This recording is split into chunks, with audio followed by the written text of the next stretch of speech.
Good morning and welcome again to another podcast with CREDE Play Offense. Today I'm joined by David McAlister, who is the founder and leader of McAlister Geoscience, which is an environmental assessment and project management firm. So, Dave, good morning. How are you today? Good morning. Thank you, Colby. Would love to, as we get started here, tell us a little bit about yourself and your firm. Well, I'm a licensed geologist, and what we do is environmental consulting. And so everything from the phase 1 and phase 2 site investigations, when you're doing your due diligence to purchase a piece of property, through further investigation, the remediation, and then interaction with the regulatory agencies, whether that's federal EPA, state, local agencies, county, cities, those kind of groups. And so we have a full range of environmental consulting, which is an investigation and remediation type work. Gotcha. How did you get into this space? That's kind of an interesting story. Back in the 90s when I was out, I knew some of these guys who were installing cell phone towers. And I said, this is kind of crazy. Nobody's ever going to want to have a phone in their pocket all the time.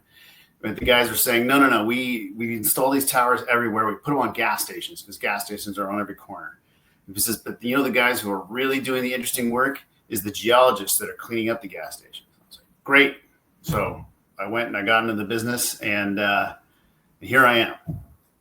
And did you end up getting like a geotechnical degree or civil engineering degree, or what sets yourself or your education if someone was coming into this space? Like, what are you looking for different schools, et cetera, or training? Yeah, that's a good question. Well, my actual degree is from Cal Poly San Luis Obispo in soil science. Okay. And this industry wasn't really quite as mature as it is now back in the 90s when I went to go to college. And so there weren't really like programs that were completely like exactly tailored to this, what we do.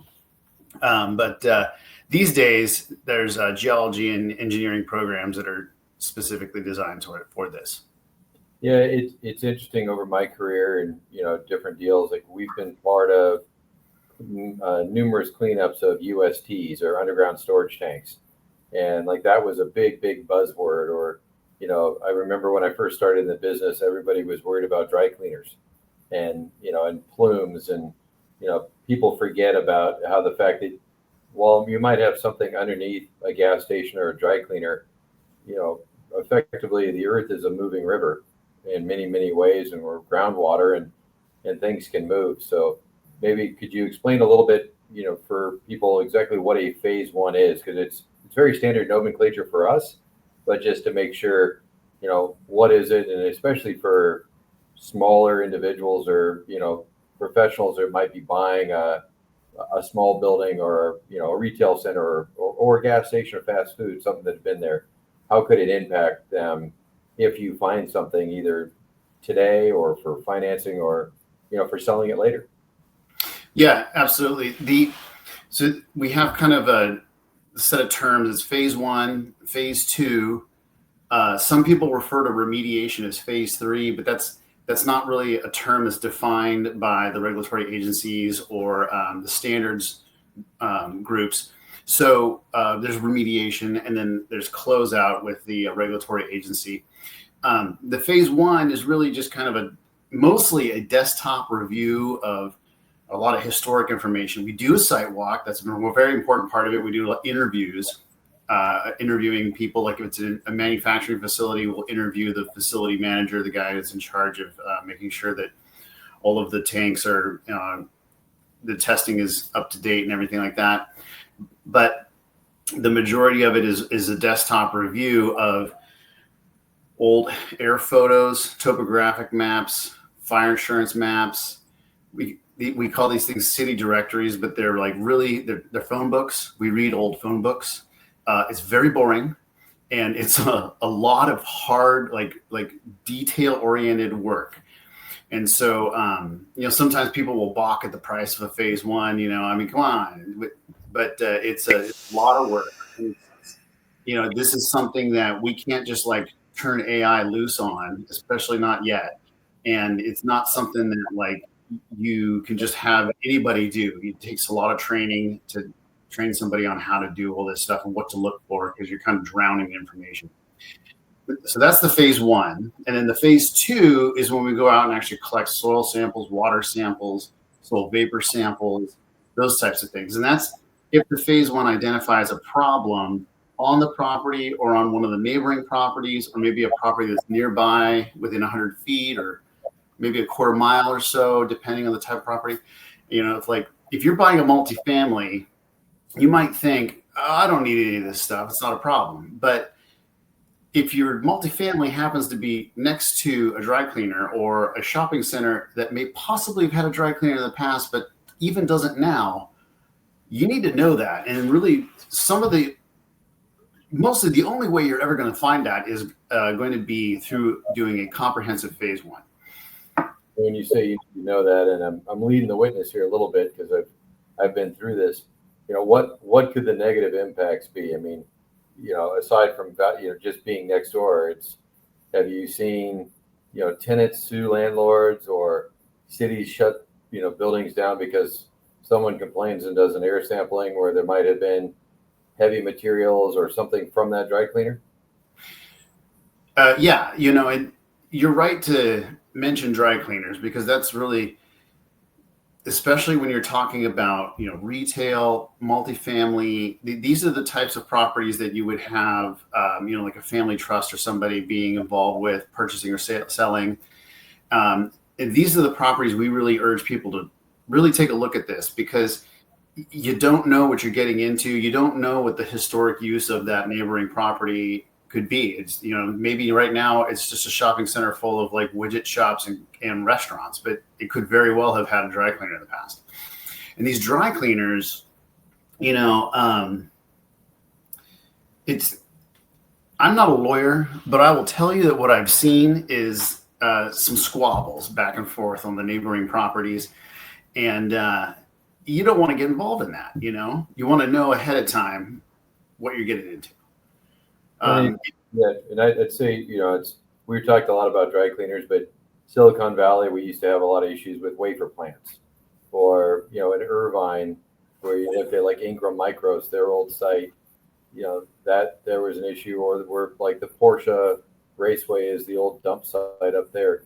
Effectively speaking, where I always try to tell our clients is, any place that there could have been something that was deposited under the ground, you need to know what that was, whether it be a gas tank or an underground storage tank, or even like a mechanic shop that could have leaked oil into there.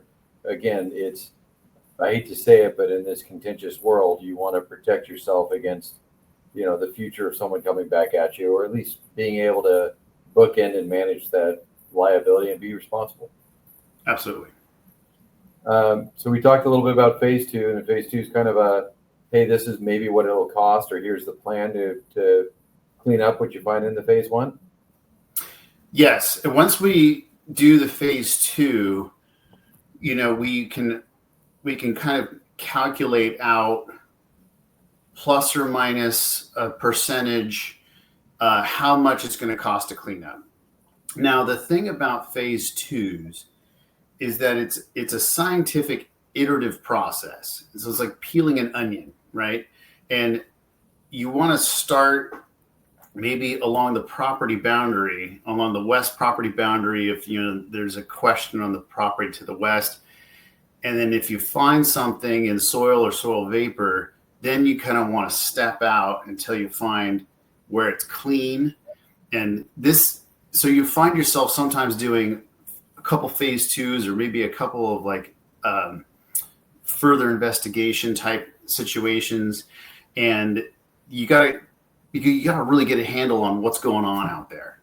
And every time we do more investigation, we get a more accurate look at what's in the subsurface, and allows us to tighten down that plus or minus on the cost estimate to do the cleanup, if any cleanup is necessary. And is that, I'm assuming, like, I'm familiar with the term RAP, or, the responsible action plan, and, which is basically an approved plan from the city. And, it's, you don't see it down here as much, but Northern California and other areas, you'll see groundwater monitoring wells, or you'll see stuff that's ongoing. And it could be not just digging dirt out, but it could be something that's 3, 5, 10 years long to make sure it stays clean. Is that fairly standard these days? It is fairly standard. We have offices in Southern California and in Seattle. And in the state of Washington, things are overseen by the Department of Ecology. And the Department of Ecology follows the federal EPA guidelines very closely, and they're very pragmatic in the way that they oversee our work and kind of not so much direct our work, because it's not really a direction, but they hold us to a standard. And I say us, I mean the environmental consultants are working on behalf of the property owners. And so, for example, in the state of Washington, if you have groundwater impacts, you've got an underground storage tank that leaked, so you've got gasoline and water in the subsurface. You've got to monitor that water. You've got to get 4 quarters, 1 year, continuous clean samples that are below their guidelines. They say it's okay to leave in place. And that can be tricky, because if you get up to the 4th quarter and you get samples that are hot, you have like higher concentrations of gasoline or diesel in there that they don't allow, then the clock starts all over again.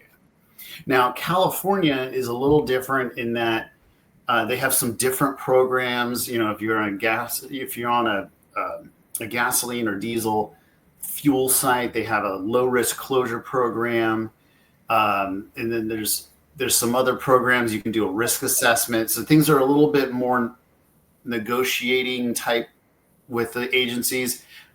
But at the end of the day, you need to demonstrate that the property is clean to their standards, and that can take time. So it's interesting you talk about demonstrating standards. So, I mean, a lot of our listeners know about the EPA, they know about CEQA, different things. So let's assume you're not in real estate. Let's assume you could be somebody that is you own a gas station, or you're an auto, you're a mechanic that has a body shop or different things.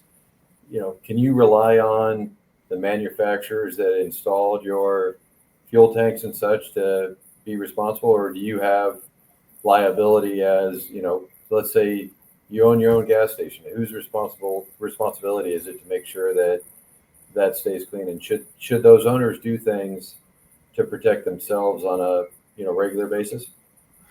Yeah, absolutely. So there's a couple of things here that I wanted to respond on this one, this is a very good question. And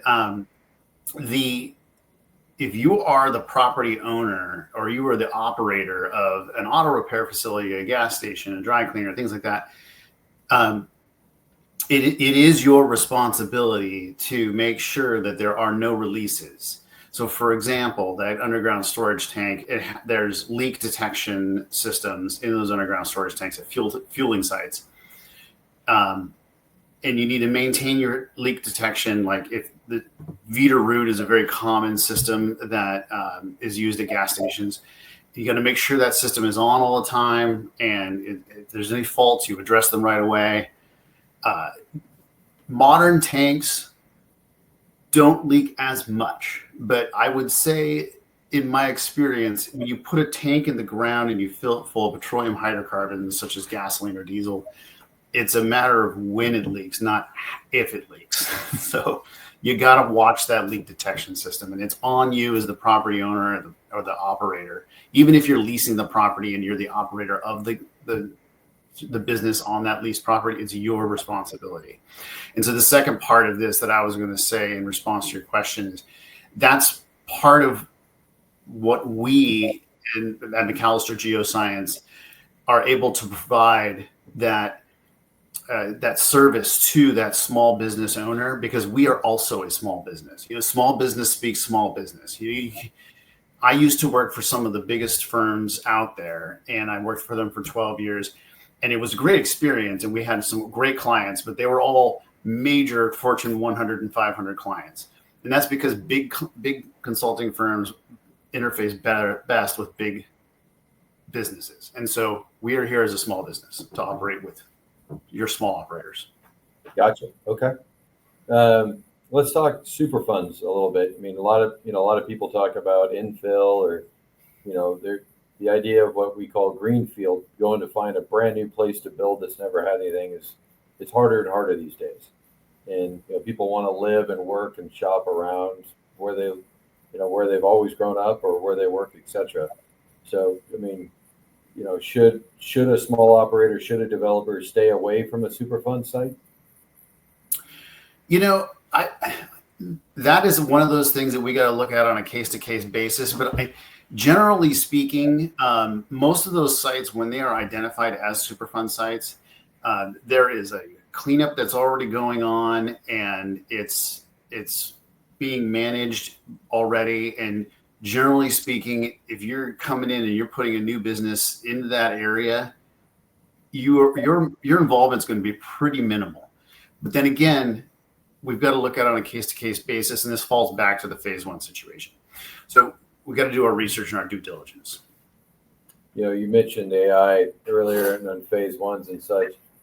As we have a forward planning team and our dry utility group and such that takes, we study a lot of the results of your phase ones as part of our due diligence for our clients.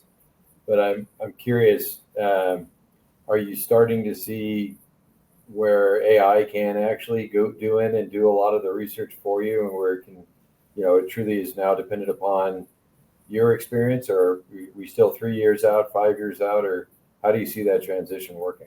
Because it's, collecting the data is one thing, interpreting it's another. Yeah, and that's exactly it. Colby, my crystal ball is cloudy. I'm not sure if it's going to be 3, 5, 7 years or months. Don't know. But I do know that AI does a pretty good job of helping you complete your emails.